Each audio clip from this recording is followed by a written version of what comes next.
This week, let's talk about jealousy. I like that picture there. Isn't that the truth? Yeah. Yeah. So today we're going to talk a little bit about jealousy. And we've talked about anger, depression, anxiety. These are natural feelings that all of us have. We're not alone. And the amazing thing is, according to the Bible, we're not alone there either. Some of the great patriarchs, some of the great men and women of faith in the Bible struggled with the same emotions we struggle with today. Fallible, they were born of a corrupted seed just like we are.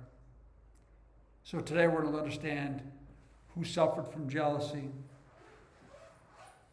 And then we're going to look at some things how to deal with jealousy, be able to apply it to our lives. Because I believe jealousy is probably one of the most dangerous feelings there is out there. Because jealousy, when not dealt with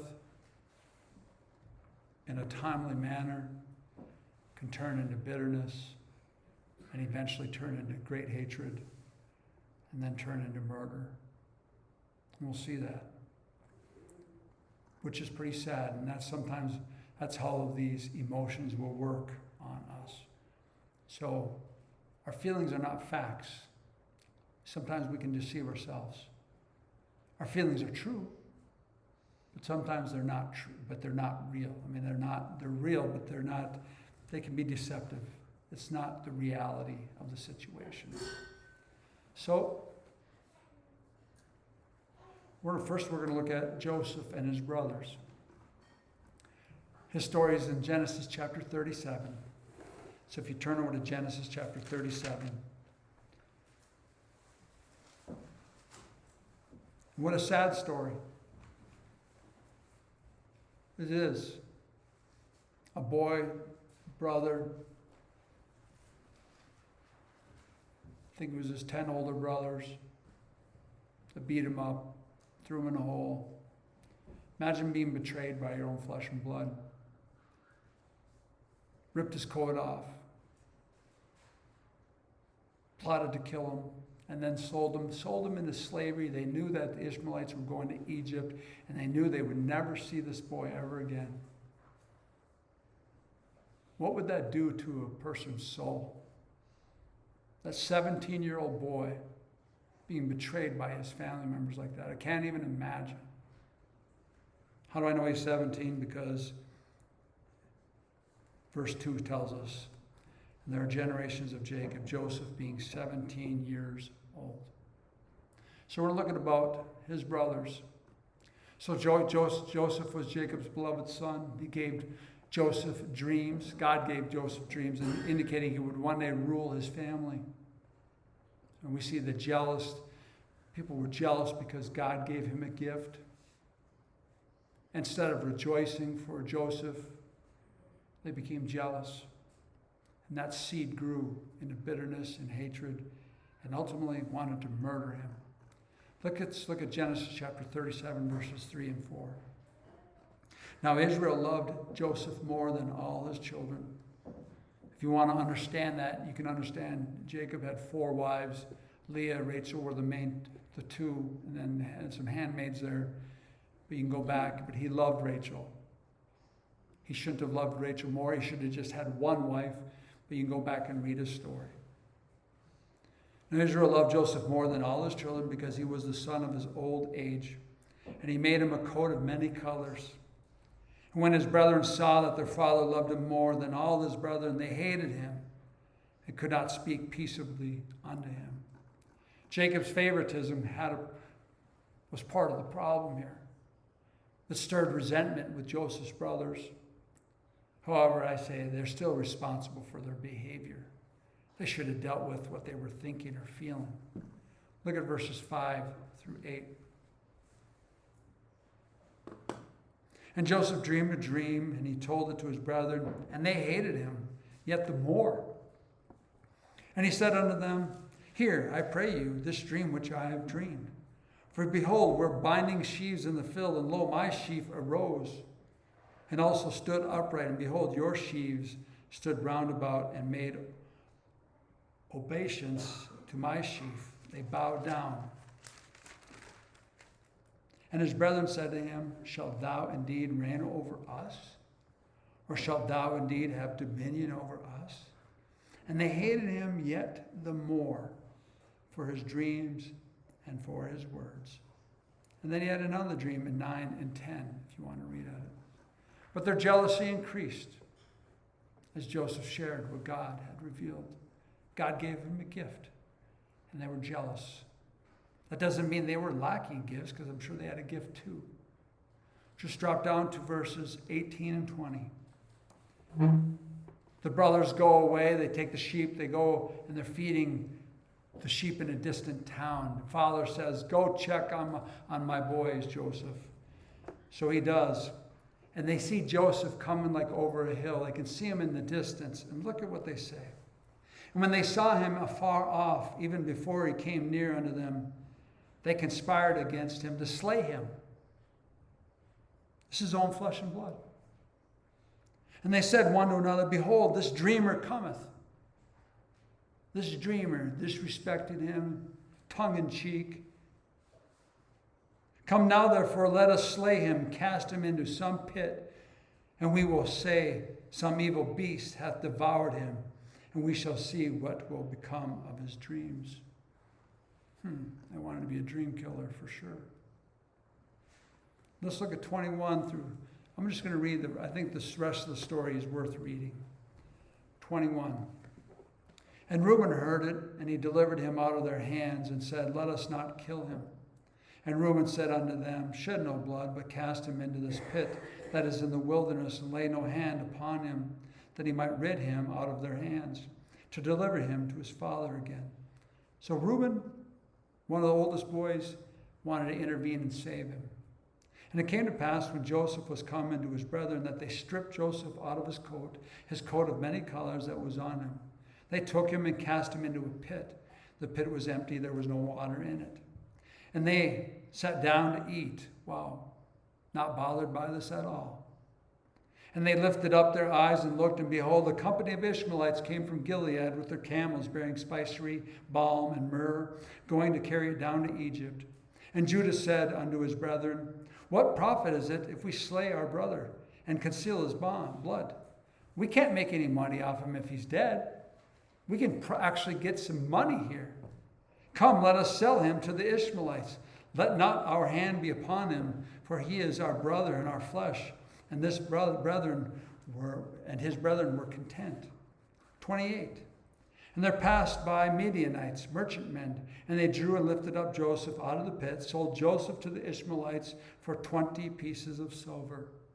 It's not identical, but think about the story, how much money they betrayed Jesus for. And they brought Joseph into Egypt.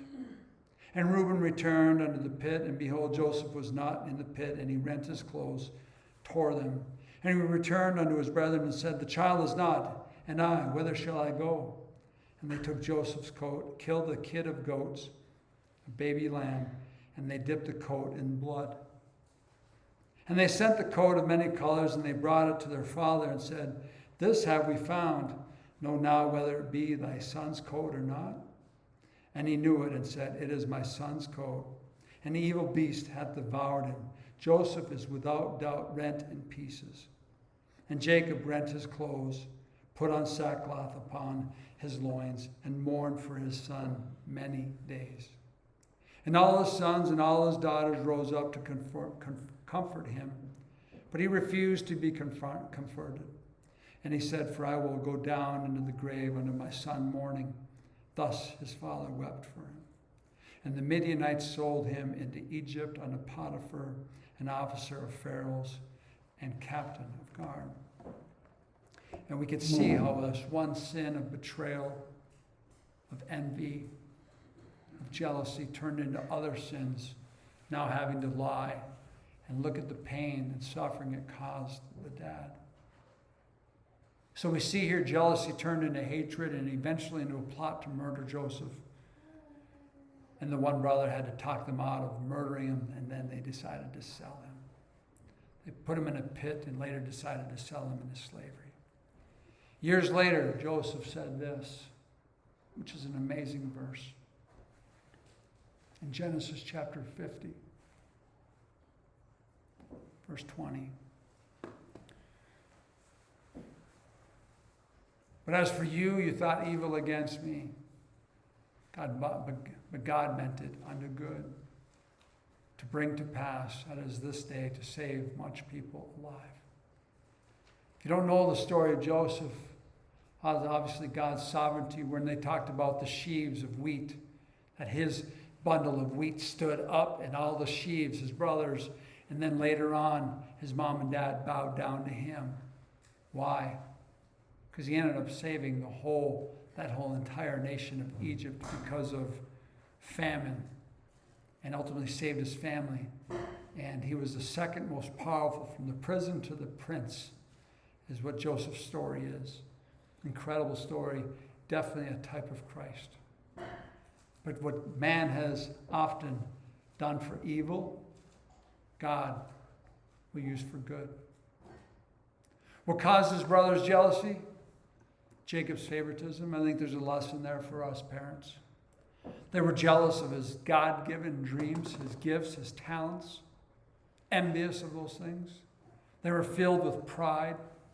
Did past choices bring on their jealousy? I would say yes. They continually allowed hatred to grow instead of dealing with it. Did they overcome it? I believe they did. Many years later, they humbled themselves and were reconciled with Joseph. And I say the lesson here, jealousy, if not dealt with, can lead to hatred, cruelty, and even murder. And we all need to keep that in check. Second individual we'll talk about is Saul. We talked about him last week with anger. And some of these emotions that we'll be talking about will often use the same individual. But in the context here, after he slayed Goliath, after David slayed Goliath in chapter 17, Saul got jealous. He was not happy. Which again, David did this for Israel. He was the king of Israel. You'd think he would have been happy, but he became jealous of David. And again, this jealousy grew to the point where he wanted to kill David. In 1 Samuel 18, 7 through 9. If you've not read 1 Samuel, I would encourage you to read 1 Samuel. It talks about Samuel first, how his mom Hannah brought him down and offered up. She couldn't get pregnant and finally got pregnant, and she had a boy named Samuel. And ultimately Samuel grew up in the temple. An incredible man this is. But it talks about the story of Saul. David's mentioned in there. But so many lessons that we can learn from Saul. And it ends in 31. He and his 3 boys die because of dad's ignorance and dad's pride. It's like, wow, it is such a sad story how Saul ends. But anyways, here in 1 Samuel 18, 7 through 9, and the women answered one another as they played and said, Saul has slain his thousands, and David his 10,000s. And Saul was very wroth, and saying displeased him, and he said, they have ascribed unto David 10,000s, and to me they have ascribed but thousands. But what can he have more but the kingdom? And Saul eyed David from that day forward. Saul compared himself with David. In comparison, produced jealousy. And don't we do that? Don't we compare ourselves? Look at why does she? Jealousy here produced anger. He was wroth. And then anger produced murder in Saul's heart. Look at verse 10 and 11. And it came to pass on the morrow that the evil spirit from God came upon Saul and prophesied in the midst of the house. And David played with his hand. David would play the harp, and the evil spirit would be ridden from the room. And the same thing in why we play godly music today. And some people say, well, why do you guys always sing the hymns? Because over in Matthew, I think it is when after Jesus had the Last Supper with the apostles, and he went to the Garden of Gethsemane there, I believe it says he sang hymns. That's why we sing hymns. because it rids evil spirits. It prepares the sanctuary for God's word. That's why we sing before we read. It's the same thing David was doing for Saul. And as at other times, there was a javelin in Saul's hand, and Saul cast the javelin, for he said, I will smite David even to the wall with it, and David avoided out of his presence twice. Saul repeatedly attempted to kill David, even though David remained faithful to him. David could have killed Saul 2 different times, cut a piece of his robe off, and he felt guilty because he knew that Saul was the Lord's anointed. David was surrounded by 600 men, faithful followers of David, and everyone's like, kill him. He's like, I cannot touch the Lord's anointed. And he cut a piece of his robe off, and he felt guilty for doing that. That's how faithful David was to Saul. What caused Saul's jealousy? Pride, comparison. I think we need to be cautious of that. And for fear of losing the kingdom. Man, he had the kingdom. God gave it. He anointed the first king of Israel, and he had a man like David fighting for him. He could have had it all. Did past choices bring on jealousy? Yes. His repeated disobedience to God hardened his heart long before David appeared. Did he overcome it? No. Saul occasionally admitted his wrongdoings, but he continually returned to jealousy and hatred. He was jealous of his own children. Lesson here, jealousy grows when we compare ourselves to others instead of trusting God's plan for our lives. What's my plan? What do you want me to do? We start looking sideways at other people's. We get our eye off Jesus and we look at their ministries being blessed. Well, they have more people attending. No. Keep your eye on focus on what's important. The last group of people we'll look at, which is really sad, this is the religious leaders. And these 2 verses here, these people were jealous of Jesus. That's what it says in Matthew and Mark. So the context here is Jesus performed miracles, taught with authority. Many people followed him. He healed the blind, the sick, the lady with the blood issue, rose the dead. And the religious leaders became jealous of his popularity and influence. In Matthew 27, 17 through 18, it says, Therefore, when they were gathered together, Pilate said unto them, Whom will ye that I release unto you? Barabbas, who is a murderer, or Jesus, which is called Christ, the Messiah, the one they've been looking for 4,000 years? For he knew that for envy they had delivered him. Envy. Pilate recognized the real motive behind their accusations. It was not justice, it was jealousy. Mark records this over in Mark chapter 15, 9 through 10. But Pilate answered them, saying, Will ye that I release unto you the King of the Jews? For he knew that the chief priests had delivered him for envy. Their jealousy blinded them to the evidence that Jesus was the promised Messiah. Instead of believing him, they demanded his crucifixion. What caused their jealousy? Jesus' popularity, their pride, fear of losing their religious authority, and unbelief. Did past choices bring on their jealousy? Yes. Their continual rejection of God's truth hardened their hearts against Christ. And say, did they overcome it? Most of them did not. Some individuals like Nicodemus did, but most of them rejected Christ to the end. Lesson, jealousy can blind a person to God's truth and cause them to oppose God's very work. Let's look at some application here, how we can deal with this. So after looking at Joseph's brothers, religious leaders during Christ's ministry, and King Saul, here's 10 biblical applications a person can use to help with their jealousy. And it's not about taking all 10. It's maybe just taking 1 or 2 that you can leave here today and have one verse that just spoke to you. Maybe memorize that verse and be like, wow, I'm going to work on this piece in my life. The Bible repeatedly shows that jealousy is one of the most destructive sins because it attacks the heart before it affects the hands. Joseph's brothers sold him into slavery because of jealousy. So we see the root cause. It happens here first. The religious leaders rejected and crucified Jesus, the Son of God, because they were envious. King Saul spent years trying to kill David because he was jealous that God blessed him and not him. Yet he was the king. He was the king. From these accounts, we can learn several biblical principles of overcoming jealousy in our life. Recognize jealousy before it takes root. Jealousy rarely begins with outward actions. It always starts within. It begins in the heart. And here in Proverbs 4:23, King Solomon, writing to his sons these wisdom, keep thy heart with all diligence. Protect the heart. And heart in the Bible means intellect, your mind. Protect your mind. Guard it. Diligence means careful. For out of it are the issues of life. Wow, that really spoke to me. So Joseph's brothers allowed resentment to grow until it became hatred.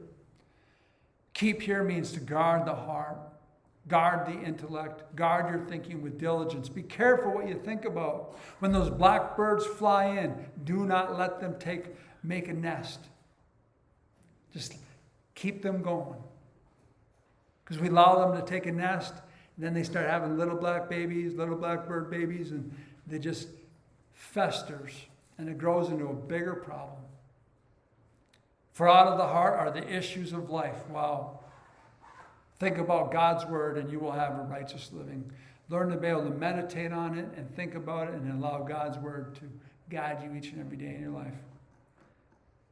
But I say, think about bitterness, resentment, lust, greed, hatred, anger, and soon your conduct will be representing those same things that you're thinking. The sooner jealousy is recognized, the easier it is to deal with it before it produces sinful actions. And you don't got to go to another man to confess your sins. You can go to God and confess. And be like, Lord, help me with my envy. Help me with my covetousness. Help me with my jealousy. Because we all have it. 2, it's like for Saul. Refuse to compare yourself with others. Comparison often fuels jealousy. You know, I'm not the smartest individual in the church, nor would I want to be. I'm grateful that we have some true scholars in the church here that that even we can have discussions and I can learn from people in the church. You know, I'm not jealous about that. I want to be surrounded by highly intelligent people that know the doctrine of Christ. But when you compare and feel jealous of other people's gifts, that fuels jealousy. For we dare not make ourselves of the number or compare ourselves with some that commend themselves, but they measuring themselves by themselves, comparing themselves among themselves, are not wise. Saul constantly compared himself to David. David kills 10,000s, I only thousands. Well, thousands would be good. And he was the king. The religious leaders compared Christ's popularity with their own. The brothers compared themselves to Joseph, thinking the dad loved the boy more. God never intended us to measure our worth by someone else's success. Oh, he loves them more. Oh, that means I am loved less. No. God never intended us to measure our worth by someone else's success. 3, learn to rejoice in God's blessing on others. Man, what a good thing. What a good habit to get into. Instead of resenting another person's blessings, celebrate with them. In Romans chapter 12:15 it says, rejoice with them that do rejoice. Saul could have rejoiced with David by defeating Israel's enemies. They could have destroyed all the Philistines. But instead, he took war against David. The priests and Pharisees could have rejoiced that the Messiah had come. Man, Joseph's brothers could have celebrated him getting the coat of many colors. But they didn't. Love celebrates where jealousy resents. If you're resenting something, What an opportunity to pray. 4, like Joseph here, trust God's sovereignty for your life. When I was in a hospital bed for 25 days, I just learned more and more to be able to just trust God. God's got a plan for me. And I have to understand that. I have to believe that. And Joseph, when he had these dreams that things were going to bow down to him getting beaten and thrown in the hole, him then sold into slavery, he's probably thinking, God, how are these dreams going to come true? But later he did. God gives different gifts, opportunities, and responsibility according to his perfect wisdom. In James 1:17, every good gift and every perfect gift is from above, and cometh down from the Father of lights, whom is no variableness, neither shadow of turning. Joseph's dreams came from God. David's kingdom came from God. Jesus' authority came from the Father. Resting God's plan, resisting God's plan only produces frustration. Trust God's plan for your life. Don't compare yourself to others. Guard yourself against bitterness. We looked at this verse last week. Jealousy that remains unchecked becomes bitter. And eventually bitterness will produce hatred. See this in families. Jealous over when parents die, what child gets what. And then we see families split because of a four-wheeler. That shouldn't happen. Ephesians 4:31-32. Let all bitterness and wrath and anger and clamor and evil speaking be put away from you with all malice. Be ye kind one to another, tender-hearted, forgiving one another, even as God, for Christ's sake, hath forgiven you. Saul never dealt with his jealous heart. It consumed his life. The high priest did not deal with their envy, and they killed the Son of God. The brothers did not deal with their jealousy, and they sold their own flesh and blood into slavery. Jealousy left unattended will bear the fruit of bitterness, wrath, and hatred. Number 6, remember where jealousy leads. The Bible repeatedly shows the devastating consequences of jealousy. Joseph's brothers destroyed their family for many years. His brother, their dad Jacob, suffered thinking his son was dead. I know there's parents in here that have lost a child. Saul lost his peace, his kingdom, and ultimately his life. The religious leaders rejected their Messiah. And James 3:16 says, for where envy and strife is, envy, jealousy, there's confusion, which means disorder here. There's disorder and every evil work. So jealousy never produces anything good in your life. In fact, it produces evil works, it produces disorder, and ultimately brings more sin, just like the boys did with Joseph and their dad. Walk in biblical love. Love and jealousy cannot coexist peacefully.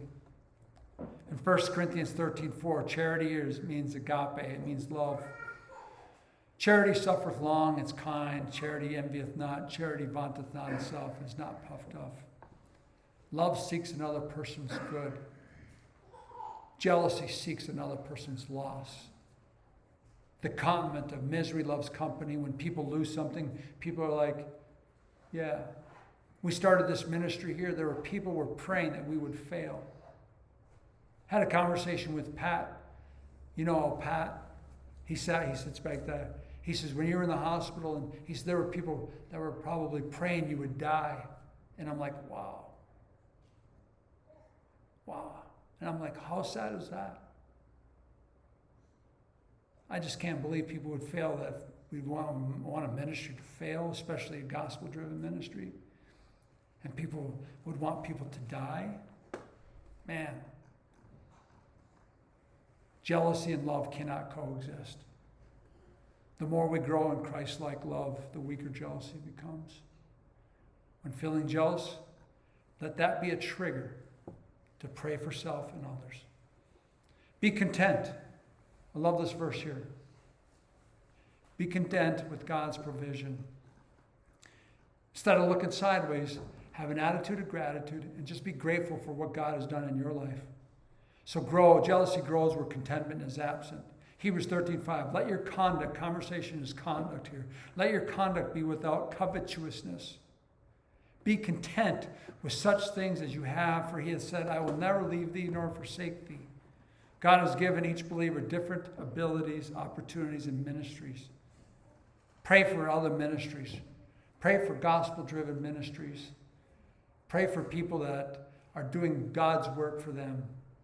God has given each believer different abilities, opportunities, and ministries. Contentment allows us to thank God for what he has given instead of resenting what he has not given or what he's given others. Keep your focus on Christ.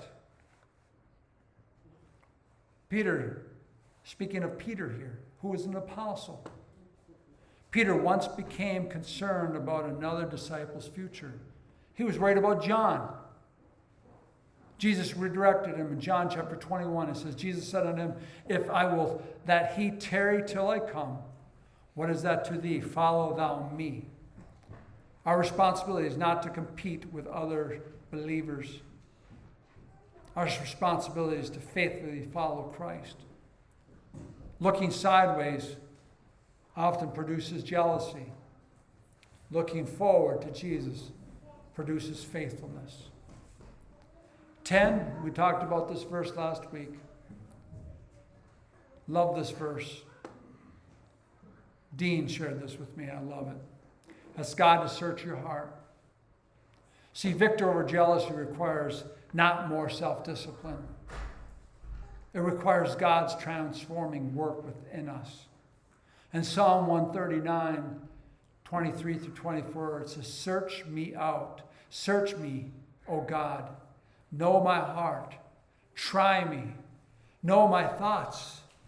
And see if there be any wicked way in me. Lead me in thy way of everlasting. Only God can expose hidden jealousy before it grows into destructive actions. A heart that is continually yielding to God leaves little room for envy. Search me out, O God. Final encouragement here today. The stories of Joseph's brothers, religious leaders, King Saul, reminded us that jealousy can affect anyone who allows pride, comparison, discontentment to control the heart. Jealousy grows from comparison, pride, insecurity, covetousness, fear of losing influence, desire of recognition, discontentment, unbelief in God's goodness, bitterness, self-centeredness. Yet one truth remains. A sound heart is the life of the flesh, but envy, the rottenness of the bones. Jealousy destroys a person from inside out. Have that heart that has a love for others. Instead, I say cultivate gratitude. Just be content and grateful for what God is doing in your life. Be humble. Trust God's sovereign plan for your life and rejoice when he blesses others. The same God who restored jealous hearts in the Old Testament is the same God who can transform jealous hearts today. So we looked at who in the Bible struggles with jealousy and how to deal with jealousy today. Hopefully somebody could take something and apply it to their life.